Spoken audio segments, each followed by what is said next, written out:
Kung ilan nga ba ang ating inaasahang bagyo sa buwan ng Agosto?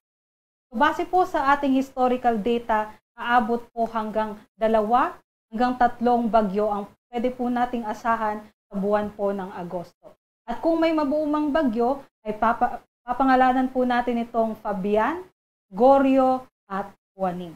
Ito naman po makikita natin sa track chart na ito. Ito po yung mga usual na dinadaanan ng mga bagyo na nabubuo ngayong buwan ng Agosto. So, meron po tayong 4 na senaryo. 2 senaryo po dyan. Kung mabuo po siya sa silangan ng Visayas, ay tatahakin niya po ang northwestward motion papunta po sa may extreme northern at sa northern Luzon. So, ito po yung mga bagyo na mas posible pong maglandfall sa ating kalupaan. Third scenario po natin, kung mabuo po siya dito po sa may silangan ng Central Luzon, ay posible pong tahakin niya ang northwestward motion diretso po papunta sa may Taiwan or sa South China area. So ito po mga bagyo na ito, hindi naman nating inaasahan na may direktang epekto sa ating bansa. Ngunit ito rin po yung mga bagyo na posibleng humila sa habagat.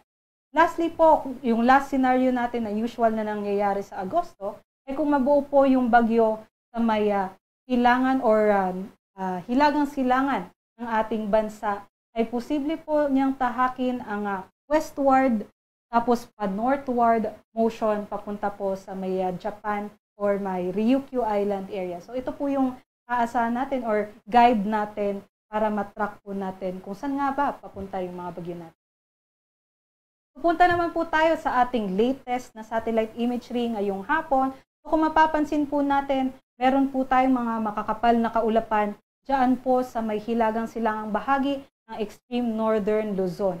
At ito nga po ay isang low pressure area na dineklara natin kaninang umaga. So ngayon, nasa labas pa po ito ng ating Philippine Area of Responsibility, ngunit mataas po ang tsansa nito na mag-develop bilang isang bagyo at hindi naman natin ito nakikitaan ng direktang epekto sa ating bansa. Ngunit posible pa rin po itong pumasok sa ating far and then lalabas pa rin po agad. At itong low pressure area na to, ito po yung ating nakita or na-forecast nung Tuesday, at nakita natin sa ating PC Threat Potential Forecast. Meron din po tayong binabantayan na parang mga cloud clusters po sa silangan po ng Mindanao at patuloy po rin po natin itong minomonitor sa posibilidad po na ito'y maging bagyo. Para naman po sa kalupaan ng Pilipinas, pansin po natin na concentrated po yung ating mga kaulapan dito sa may central at northern Luzon area. Dahil pa rin po yan sa patuloy na umiiral na southwest monsoon. At ito pong southwest monsoon ay humihina na po ng gradually over the coming days. At para naman po sa ating forecast or tayaan natin ay mas magiging malinaw po, mas maliwalas yung ating mga weather conditions dito sa northern Luzon over the weekend. Pero sa ngayon nga po hanggang bukas, ay asahan pa rin po natin ang makulimlim na panahon dito po sa may areas ng Central Luzon at uulanin pa rin po ng pabugso-bugso ang mga areas natin dyan sa northern Luzon. Specifically, dito po sa may Ilocos Norte, sa may Batanes at Babuyan Islands and even po sa mga bulubunduking lugar natin dahil po yan sa tinatawag natin na orographic ticking or kung umangat po yung ating hangin doon po sa mountainous areas ay napupwersa pong mabuo yung ating mga kaulapan na nagdadala ng mga pag-ulan. Para naman po sa Metro Manila, sa may nalalabing bahagi ng Luzon, Visayas at sa Mindanao, pansin po natin, wala po tayong masyadong mga kaulapan. So meaning po niyan ay meron po tayong maganda or maaraw na panahon ngayong hapon hanggang bukas po.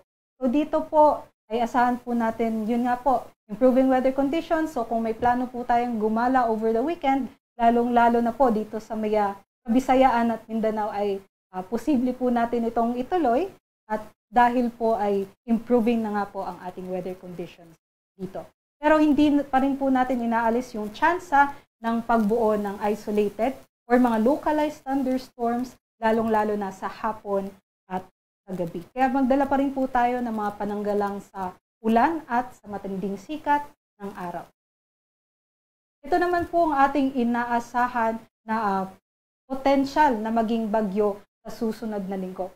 So meron po tayong nakita na potential na maging bagyo na pwede pong mabuo sa may Pacific Ocean at ito'y kikilos patungo po sa may Philippine Sea. At sa ngayon po, wala naman po tayong minomonitor na ganitong klase ng kaulapan dito sa area na to ng Pacific Ocean. Ngunit patuloy pa rin po natin itong minomonitor kung meron nga pong mabubuo o magde-develop next. Para naman po sa ating forecast bukas, sa may western o sa kanlurang bahagi ng ating bansa, yun nga po, patuloy pa rin po umiiral ang southwest monsoon at magdadala ng mga pag-ulan at makulimlim na panahon. Pero sa eastern sections naman po at sa may southern sections ng Luzon, asahan po natin ang mas maaraw na panahon at dahil maaraw na nga po ay posible pong matindi ang ating sikat ng araw, no? So, dito nga po sa may Tugigaraw area ay maaari pong umabot ng 34 degrees Celsius ang kanilang maximum temperature. So, mainit na mainit po ito, kaya't mag-ingat po tayo sa matinding init ng araw. So, sa Legazpi din po ay maaaring umabot sa 33 degrees Celsius ang kanilang temperatura. Sa Metro Manila, ang agwat ng temperatura natin ay 26 to 31 degrees. Para naman po sa Palawan, Kabisayaan at sa Mindanao, asahan po natin ang maaraw na panahon. At kailangan pa rin po nating maingat dahil dito po sa may Tacloban area, no, especially sa may eastern sections ng ating bansa, ay magiging matindi po yung init ng araw. So sa Tacloban, naabot po sa hanggang 35 degrees Celsius. At kahit wala po kayo sa Tacloban at malapit po kayo sa area na yun, sa may Eastern Visayas po kayo, mag-ingat po tayo sa matinding sikat ng araw, magdala po tayo ng tubig at umbrella po dahil matindi po yung magiging araw natin dyan sa areas na yun. So dito din po sa may Cagayan de Oro City, sa Davao at sa may Zamboanga City, aabot din po sa 34 degrees Celsius ang kanilang maximum temperature. Para naman po sa ating sea conditions, wala na po tayong nakataas na gale warning anumang baybaying dagat ng ating bansa. Ngunit aabot pa rin po sa moderate to rough ang magiging pag-alon dito sa western at sa northern sections ng Luzon. At kung mapapansin po ninyo, sa may northern section po ng Luzon, no, aabot po hanggang 3.7 meters ang kanilang pag-alon. So, pwede po natin yung may halintulad sa mahigit isang palapag na gusali. At risky pa rin po, delikado pa rin po ang paglalayag ng ating mandaragat, especially po yung may maliliit na sasakyang pandagat. So, iwas na lang po tayo kung maliliit po yung ating mga sea. Pumunta naman po tayo sa ating 3-day weather outlook sa pagdating ng Saturday hanggang sa Monday. So, over the weekend nga po, sa may Luzon area ay magiging mas maliwalas ang ating panahon. Ngunit, liban na lamang po dito sa may Baguio City, hanggang Saturday po ay asahan po natin yung ating mga pag-ulan.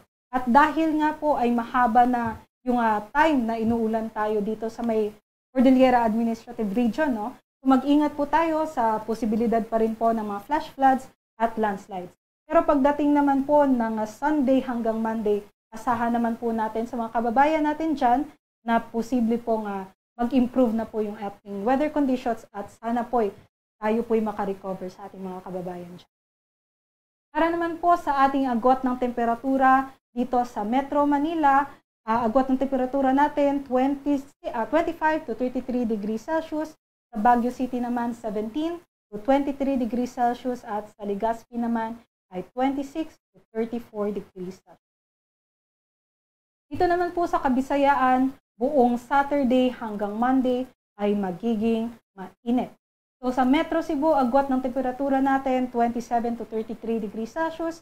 Sa Iloilo naman ay 25 to 33 degrees Celsius. At sa Tacloban City, mainit po 26 to 34 degrees Celsius.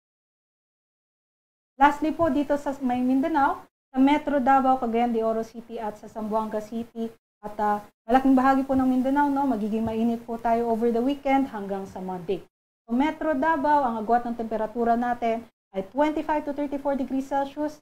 Sa may Cagayan de Oro City naman ay 24 to 33 degrees Celsius. At sa Zamboanga City ay 24 to 34 degrees Celsius. Para naman po sa ating thunderstorm advisories, pwede naman po nating bisitahin ang ating website panahon.gov.ph para makita po natin doon yung mga nire-release or ini-issue po ng ating mga Pag-asa Regional Services Divisions na advice ukol po sa ating thunderstorms at rain.